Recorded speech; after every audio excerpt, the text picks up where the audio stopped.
All right, let's jump right into this. Welcome to this explainer. Today we're tackling one of the most fundamental debates in subtractive manufacturing, the lathe versus the milling machine. If you're engineering a part, you know these two CNC processes are your absolute heavy hitters. Now, while they both use computer numerical control to chip away a material, the physics they operate on, totally different. And look, choosing the wrong machine for your part isn't just some minor oopsie. We are talking about the literal difference between a highly profitable production run and just bleeding money through sky-high cycle times, wasted material, and totally unnecessary tool wear. So, really, this whole thing boils down to one remarkably simple question. What moves? Is it the part or the tool? This core mechanical logic establishes the ultimate driver of precision on the factory floor.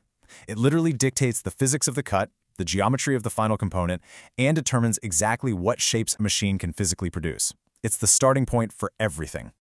Okay, so picture this. On one side of the shop floor, we have the lathe. Here, centrifugal force is the undisputed king. The workpiece itself is rotating at blistering RPMs against a stationary tool. On the other side, the milling machine. It firmly anchors the workpiece to this massive, rigid table, while a cutting tool spins at high speeds to carve away material. It might sound like a super subtle inversion, right? But that one simple shift in kinetic energy changes the entire world of what you can actually manufacture. Section 1. The Physics of Motion Technical Showdown. Now, the primary motion of the machine creates this massive domino effect that basically rewrites its mechanical DNA. Because a lathe spins the part, it naturally uses a single-point cutter. It excels at making cylindrical or conical geometries, generally operates on just two axes, and generates these long, continuous ribbon chips. Conversely, because a mill spins the tool, well, it needs complex multi-point cutters like end mills. It absolutely thrives on creating prismatic, flat shapes with deep pockets, operates across 3 to 5 axes, and spits out these tiny, discontinuous chips. You aren't just picking a machine here, you are picking an entire ecosystem of physics. Moving to Section 2. The lathe, the king of rotational symmetry. Look, if a part is spun around a central axis, it absolutely belongs on a lathe. Think of highly tolerant components, maybe a titanium drive shaft, or a precision aerospace bushing. These things are natively suited for turning. Because the part itself is the thing rotating, achieving perfect concentricity is just baked into the process. Actually, it is infinitely easier, faster, and way more accurate to turn a perfect cylinder on a lathe than to try and interpolate a perfect circle using the X and Y axis of a mill. And this actually brings us to a massive advantage, operations like grooving and threading. Because the stationary tool just plunges directly into the rotating diameter, you get continuous engagement. That uninterrupted cut maintains a highly consistent material grain structure. And what does that mean for us? It ensures superior thread strength and flawless pitch accuracy. And that is absolutely critical for high-stress mechanical fasteners. Now, to achieve that flawless continuous cut, the lathe relies on a single-point cutter. It's pretty much exactly what it sounds like. It has one incredibly hard cutting edge that contacts the material, smoothly shaving a continuous, long ribbon of metal right off the rotating workpiece. And because only one point is engaged at a time, the heat is effectively managed. It's directed right into the chip rather than the tool holder, which really maximizes the insert's lifespan. It's a really elegant setup. So because of this straightforward, centralized logic, lathes traditionally operate on just two axes, the X for diameter and the Z for length. Now, I know this limited axis movement might sound like a limitation, but for round parts, it's a massive competitive edge. Two axes mean far fewer moving parts, resulting in incredibly high structural rigidity.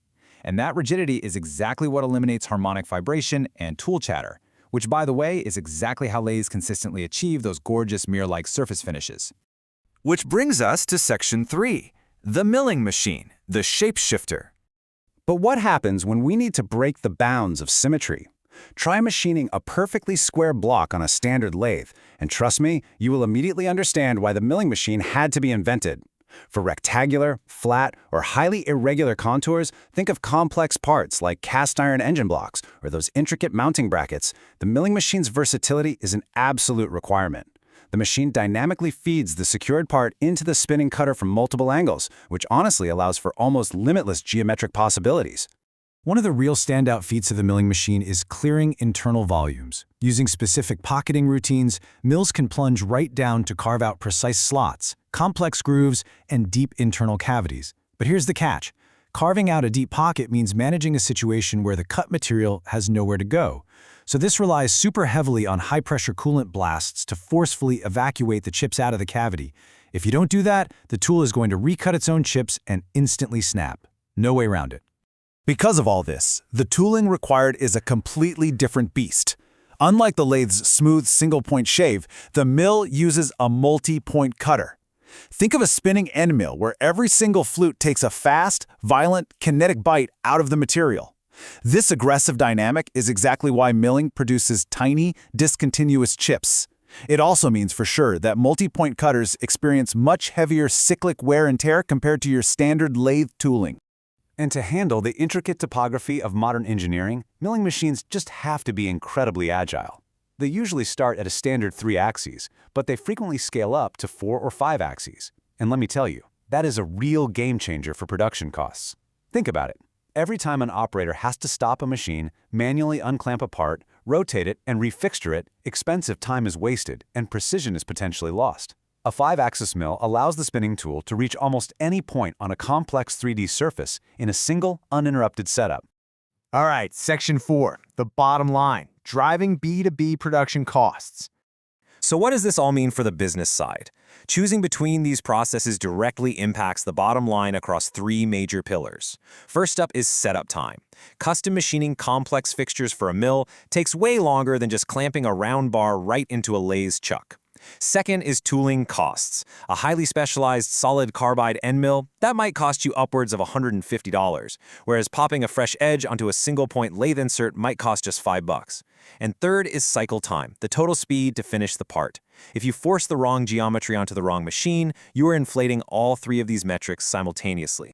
There's an old shop floor adage that hits the nail on the head. For round parts, turning is significantly faster. For complex prismatic parts, a mill is the more efficient choice. Understanding this physical truth isn't just some exercise in manufacturing theory. It's the absolute fundamental strategy for practically optimizing your workflow and protecting your budget. You let the lathe do what it does best with raw speed, and you unleash the mill to handle the complex topography. Ultimately, though, these machines aren't really rivals. They're complementary forces. In fact, modern manufacturing evolution has increasingly combined them into what we call mill-turn centers. In these highly advanced hybrid machines, a single piece of stock can be spun perfectly round using lathe physics, and then, without ever unclamping the part, live milling tools engage to carve out complex pockets and flat surfaces. The whole shebang, all in a single, perfectly calibrated machine environment. It's incredible. So I want to leave you with this thought. The next time you hold a complex metal component, whether it's a piece of your car's transmission or just the sleek casing of your laptop, look closely at its geometry. Ask yourself, was this spun into perfect concentricity, or was it dynamically carved into existence from multiple intersecting angles? Thank you for joining me for this explainer, and keep looking closely at the mechanical logic all around you.